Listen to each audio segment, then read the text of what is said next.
રેખાબેન મધ્યવર્ગીય પરિવારના એક સાધારણ સ્ત્રી હતા.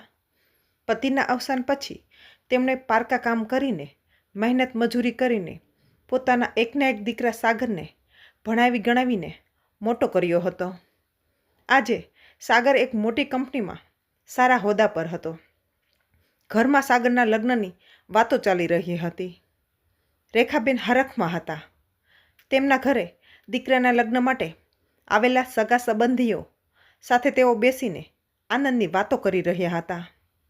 ત્યારે અચાનક તેમનો દીકરો સાગર ગુસ્સામાં તેના રૂમમાંથી બહાર આવ્યો અને બોલ્યો, "માં, તમે કેવી અભણ છોકરી સાથે મારા લગ્ન નક્કી કર્યા છે?"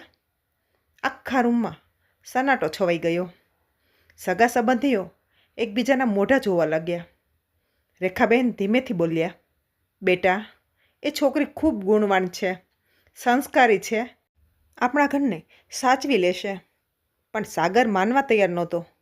તે મોટેથી બોલવા લાગ્યો, "તમે જૂના જમાનાના વિચાર છોડી દો.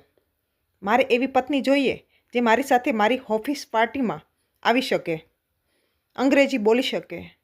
તમારી પસંદગી હંમેશા આવી જ હોય છે." આટલું કહી સાગર ગુસ્સામાં ઘરની બહાર નીકળી ગયો.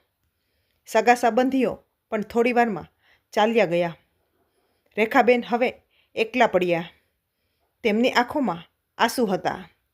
તેમને એ દિવસો યાદ આવ્યા જ્યારે સાગર નાનો હતો અને માંદો પડતો ત્યારે તેઓ આખી રાત જાગીને તેની સેવા કરતા. સાગરની ફી ભરવા માટે તેમણે પોતાની સોનાની બંગડીઓ પણ વેચી દીધી હતી. આજે દીકરો મોટો થયો તો માની સમજણ તેને જૂની લાગવા માંડી હતી. થોડા દિવસો વીત્યા.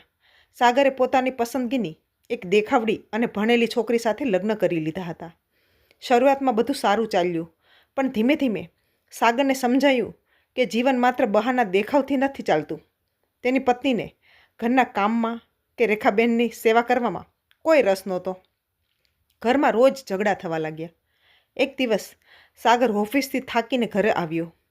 તેને ખૂબ તાવ હતો. તેની પત્ની પોતાની પાર્ટીમાં જવા તૈયાર થઈ રહી હતી.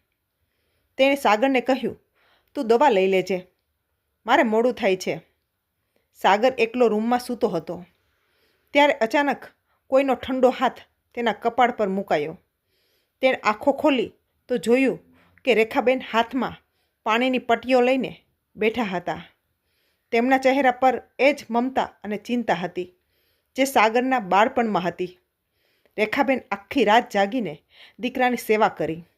સવારે જ્યારે સાગરનો તાવ ઉતર્યો ત્યારે તેની આંખો ખુલી ગઈ. તેને સમજાયું કે જે સંસ્કારો અને જે પ્રેમની માં વાત કરતી હતી તે કોઈ ડિગ્રી કે અંગ્રેજી બોલવાથી નથી આવતા. તેણે માના પગ પકડી લીધા અને રડતા રડતા માફી માંગી. "માં, મને માફ કરી દો. હું ભણી ગણીને મોટો માણસ તો બન્યો, પણ માણસ નહીં." સાચું ને? તમારું શું કહેવું છે આ વાર્તા વિશે તે કમેન્ટમાં જરૂર બતાવો. જો આ વાર્તા તમને દિલને સ્પર્શી ગઈ હોય તો આવી જ વાર્તાઓ સાંભળવા માટે આ ચેનલને અત્યારે જ સબસ્ક્રાઈબ કરી દો.